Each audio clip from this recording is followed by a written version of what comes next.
नमस्कार दोस्तों, 20 अक्टूबर 2021 के डेली न्यूज एनालिसिस में आपका स्वागत है। जल्दी जल्दी थोड़ी न्यूज आज आपको बताऊंगा। पहली न्यूज, अभिदम्मा डे 20 अक्टूबर। रिसेंटली ऐसा बोला गया है कि वेडनेसडे को, आज वेडनेसडे ही है जिस दिन मैं लेक्चर रिकॉर्ड कर रहा हूं, तो आज के दिन हमारे मोदी जी कुशीनगर जाएंगे, जो कि ईस्टर्न उत्तर प्रदेश में है। वहां पे एक इंटरनेशनल एयरपोर्ट का इनॉग्रेशन होगा और एक इवेंट होगा जहां पे अभिदम्म डे को सेलिब्रेट किया जाएगा महापरिनिर्वाण टेम्पल में। ये वही जगह है जहां पे बुद्ध को ज्ञान मिला था। यहाँ पे बहुत से मॉन्क्स आएंगे, श्रीलंका से, थाईलैंड से, म्यांमार से, south Korea, Nepal, Bhutan, Cambodia से। अब ये अभिधम्म डे सेलिब्रेट क्यों किया जाता है? तो ये 3 महीने का रेनी रिट्रीट कहा जाता है, वर्षवास और वर्षा भी बोला जाता है। इन पर्टिकुलर 3 महीने में जो बुद्धिस्ट मॉन्क्स होते हैं और नन्स होते हैं, वो एक जगह पे रुकते हैं और पूजा करते हैं। अब ये एक जगह पे रुक के पूजा करते क्यों हैं? क्योंकि ऐसा माना जाता है कि इस दिन लॉर्ड बुद्धा अर्थ पे वापस आए थे हेवन से। अब वो हेवन गए क्यों थे? तो वो हेवन गए थे अपनी माँ को अभिधम्म पिताका सिखाने के लिए। अभिधम्म पिताका मतलब अब बास्केट ऑफ अल्टीमेट थिंग। तो अभिधम्म पिताका को सिखाने के लिए अपनी माँ को बुद्ध जी हेवन गए थे और 3 महीने बाद लौट के आए थे। तो इन 3 महीने तक जितने भी मॉन्क्स और नन्स थे, उन्होंने एक जगह पे रह के पूजा वगैरह की, और जब वापस आए बुद्ध, तब उस दिन को मनाया गया अभिधम्म डे। तो ये इसकी हिस्टोरिकल इंपॉर्टेंस है और इसी के लिए कुशीनगरा में यहाँ पे ओवरऑल आपका ये पूरा का पूरा सेलिब्रेशन हो रहा है। एक्चुअली मैंने एक चीज गलत बता दी। जो बुद्ध को ज्ञान मिला था, वो बुद्ध को ज्ञान मिला था आपका बोध गया में, और जो कुशीनगरा है वहां पे इनकी आप कह सकते हैं महापरिनिर्वाण हुआ था, मृत्यु हुई थी। तो ये शायद मैं जल्दी जल्दी में बीच में बोल गया, तो उसको करेक्ट कर लीजिएगा, ठीक है।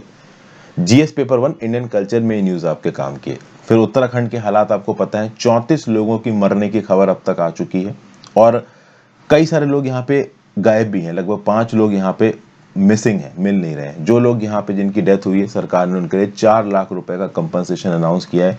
जिनके घर तबाह हो गए हैं उनको 1.9 लाख रुपए का कंपनसेशन मिलेगा। हालत बहुत खराब है उत्तराखंड के अंदर।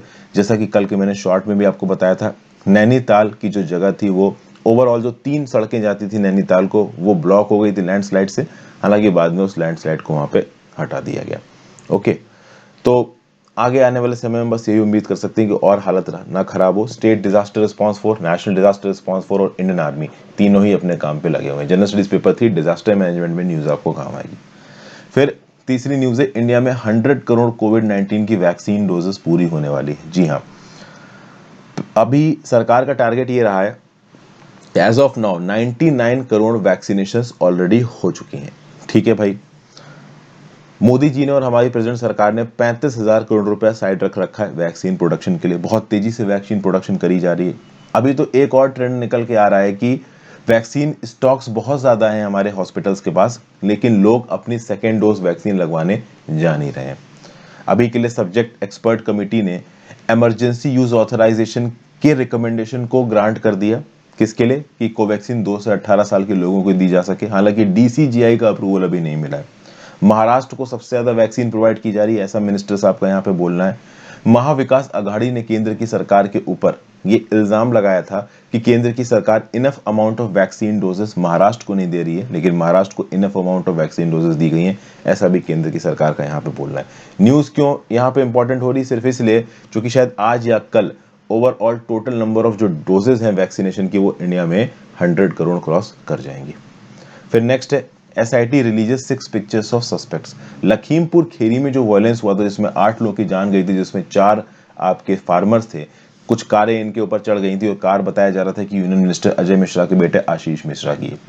तो उसमें 3 जो बीजेपी वर्कर्स थे, उनकी लिंचिंग भी कर दी गई थी फार्मर्स के द्वारा। तो ओवरऑल यहाँ पे कुछ फोटो रिलीज की गई है उत्तर प्रदेश के स्पेशल इन्वेस्टिगेशन टीम के द्वारा। 6 सस्पेक्ट्स की पिक्चर है। ओवरऑल इन सस्पेक्ट्स को अरेस्ट करने की बात की जा रही है। तो यहाँ पे पैरेलल केसेस चल रहे हैं। जो 4 फार्मर्स डेथ हुई उनका केस भी चल रहा है, और जो बाकी 4 लोग मरे हैं, जिसमें से 3 बीजेपी वर्कर हैं, उनकी डेथ का केस भी यहाँ पे चल रहा है। और कुछ फोटोज रिलीज की गई स्पेशल इन्वेस्टिगेशन टीम के द्वारा। उन फोटोज को आइडेंटिफाई करने को बोला गया है लोगों से। आशीष मिश्रा को अरेस्ट कर लिया गया।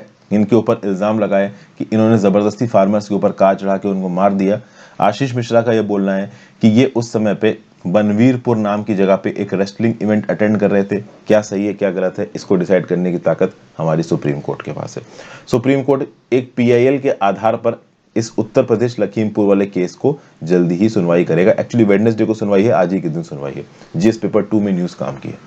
फिर यहाँ पे इंडिया, इजराइल, यूएई और यूएस ने डिसाइड किया है वो एक क्वाड इकोनॉमिक फोरम लॉन्च करेंगे। जी हाँ, एक्सटर्नल अफेयर्स मिनिस्टर जयशंकर साहब इजराइल गए हैं और इजराइल से ही, जेरूसलम से ही उन्होंने 3 और कंट्रीज के मिनिस्टर्स के साथ बात की। एक था इजराइल जिसमें वो थे, एक था यूनाइटेड अरब एमिरेट्स और एक यूनाइटेड स्टेट्स। इन चारों ने मिलकर बोला है कि वो यहाँ पे क्वाड्रिलेटरल इकोनॉमिक फोरम, देखिए ये क्वाड से अलग है, इंडिया, यूएस, ऑस्ट्रेलिया, जापान वाली ग्रुपिंग से अलग है।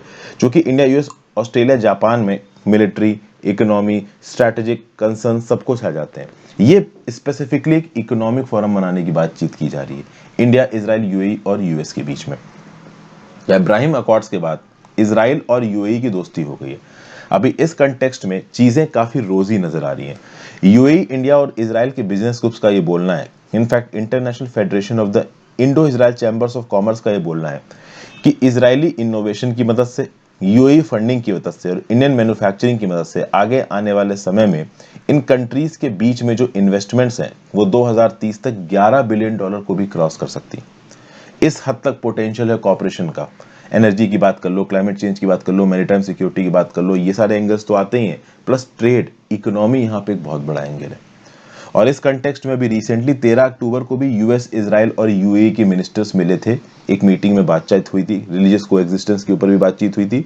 और यहाँ पे ऑटोमेटिकली यूएस, इजराइल, यूएई मिले थे 13 अक्टूबर को, यहाँ पे इंडिया में मिल गया है। और ये जो क्वाड्रिलेटरल इकोनॉमिक फोरम है इसको यहाँ पे अनाउंस किया गया। अब ये कितना पोटेंट होगा ये आगे जाने वाले समय में पता चलेगा। यहाँ पे बातचीत में फ्री ट्रेड एग्रीमेंट के ऊपर बातचीत हुई, कोविड-19 के वैक्सीन सर्टिफिकेट्स के ऊपर बातचीत हुई, इजराइल के अंदर अब कोविशील्ड द्वारा वैक्सीनेटेड लोग जा सकते हैं, इसकी बातचीत हुई, इजराइल इंटरनेशनल सोलर अलायंस को ज्वाइन करेगा, इसकी बातचीत हुई। लेकिन पैलेस्टीन का यहाँ पे कोई मेंशन नहीं था।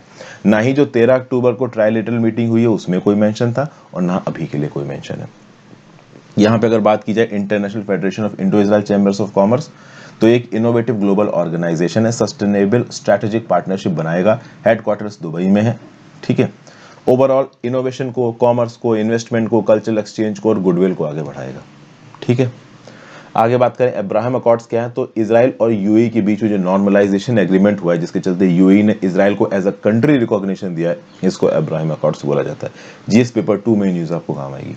नेक्स्ट न्यूज, नॉर्थ कोरिया ने कंफर्म किया है कि हाँ भाई उन्होंने एक छोटी बैलिस्टिक मिसाइल लॉन्च की है। एक्चुअली में पहले साउथ कोरिया की मिलिट्री ने एक स्टेटमेंट रिलीज किया कि शायद नॉर्थ कोरिया ने एक submarine launched ballistic missile launch की है। उसके अगले दिन नॉर्थ कोरिया की तरफ से कंफर्मेशन आ गया कि हाँ भाई हमने मिसाइल फायर की है। हालांकि जो मिसाइल फायर हुई है वो एक स्मॉलर बैलिस्टिक मिसाइल है, तो मोस्ट प्रॉब्ली इसको एज अ प्री कर्सर देखा जा रहा है। आगे आने वाले समय में लार्जर बैलिस्टिक मिसाइल लॉन्चेस भी सबमरीन के थ्रू कर सकता है नॉर्थ कोरिया।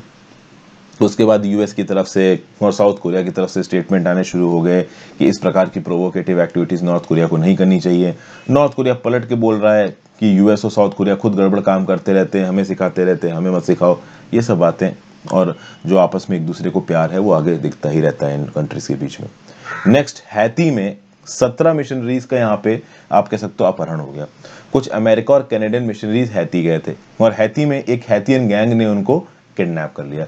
इस गैंग का नाम है 400 मजो और इनके लिए पर पर्सन $1 मिलियन की रैंसम मांगी है। मतलब इन 17 अमेरिकन और कैनेडियन मिशनरीज को छोड़ने के लिए ये जो हैती नाम का गैंग है 400 मजो, इसने $17 मिलियन की रैंसम मांगी है। मतलब आप कह सकते हो कि होता है ना कि किडनैप करने के बाद जो पैसा आता है रैंसम कॉल, वो वहां पर मांगा गया। ये जो Ohio based Christian aid ministries हैं, इन्होंने ओवरऑल हैती और अमेरिकन सिविल अथॉरिटीज को बोला कि भाई सिचुएशन को सॉर्ट आउट करो, कैसे तैसे करके इन मिशनरीज को यहाँ पे छुड़ाया जाए।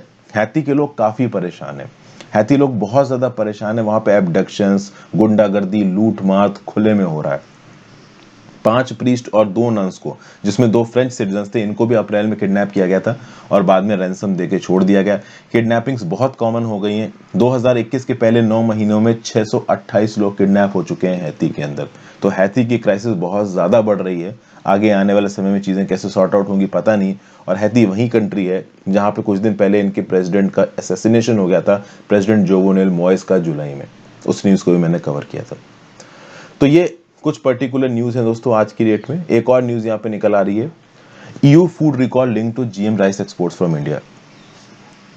एक कैंडी जायंट है मार्स रिगले जो कि यूएस में ऑपरेट करता है। अब इसने कुछ बैचेस को रिकॉल कर लिया of its crispy M&M across Europe. तो यूरोप में जो इनकी कैंडीज बनती है उनमें एक इंग्रेडिएंट लगता है, इस इंग्रेडिएंट लगने वाली जो इनपुट था उसको मार्स रिगले ने रिकॉल कर लिया। ऐसा बोला जा रहा है कि जो इंग्रेडिएंट है ये राइस फ्लोर है विद जेनेटिकली मॉडिफाइड कंटेमिनेशन, और ये इंडिया से आया है। ओके, और ये रिस्ट्रिक्टेड माना जा रहा है, ओवरऑल अनहेल्दी माना जा रहा है। तो इस कंटेक्स्ट में हमारी कॉमर्स मिनिस्ट्री ने एक स्टेटमेंट जारी किया कि जेनेटिकली मॉडिफाइड राइस इंडिया में नहीं बनाया जाता है और ना ही ये एक्सपोर्ट किया जाता है। ओके, तो ये एक कॉन्स्पिरेसी है जिससे इंडिया की इमेज को यहाँ पे मलाइन किया जा रहा है as a reliable food security provider. तो यूरोप में मार्स रिगले नाम की कंपनी अपनी कैंडी में बनने वाले एक इंग्रेडिएंट को रिकॉल करती है। सुनने में आता है ये इंग्रेडिएंट इंडिया का है, जेनेटिकली मॉडिफाइड है। इंडिया ने साफ साफ बोल दिया हम जेनेटिकली मॉडिफाइड को आप बनाते ही नहीं है, हमारे खिलाफ तुम साजिश कर रहे हो। ठीक है, तो ये पूरी की पूरी चीज यहाँ पे है। इंडिया के एनुअल राइस एक्सपोर्ट्स की बात की जाए तो 65,000 करोड़ के राइस हमने एक्सपोर्ट किए, लगभग 18 मिलियन टन, 75,000 कंट्रीज से ज्यादा। और ये एक्सपोर्ट्स खतरे में आ जाएंगे अगर यूरोपियन कमीशन का रैपिड अलर्ट सिस्टम इस प्रकार की चीजें ये बोलेगा। यूरोपियन कमीशन का जो rapid alert system for food and feed है, इसने क्या बोला है कि 500 tonnes broken rice imported from India and converted into rice flour by a French company named Westhoff was flagged during a regular check। तो overall ये जो rapid alert system है, इसने जो 500 टन की ब्रोकन राइस वाली जो खबर दी है यहाँ पे, इसके चलते हमारे एक्सपोर्ट्स खतरे में आ सकते हैं। इसलिए इंडिया की तरफ से ये साफ साफ नोटिफिकेशन गया है कि भाई हमारे यहाँ पे इस प्रकार का कोई राइस बनाया ही नहीं जाता। तो ये एक और छोटी सी न्यूज़ थी। यहाँ पे मैं अपने इन आर्टिकल्स को खत्म करता हूँ, थोड़ा जल्दी खत्म कर रहा हूँ। मैं PDF आपको अवेलेबल करवा दूंगा, आप चाहे तो बाद में शॉर्ट नोट्स की तरह इसको पढ़ भी सकते हैं। Have a great difference, goodbye, ध्यान रखिए अपना, टेक केयर।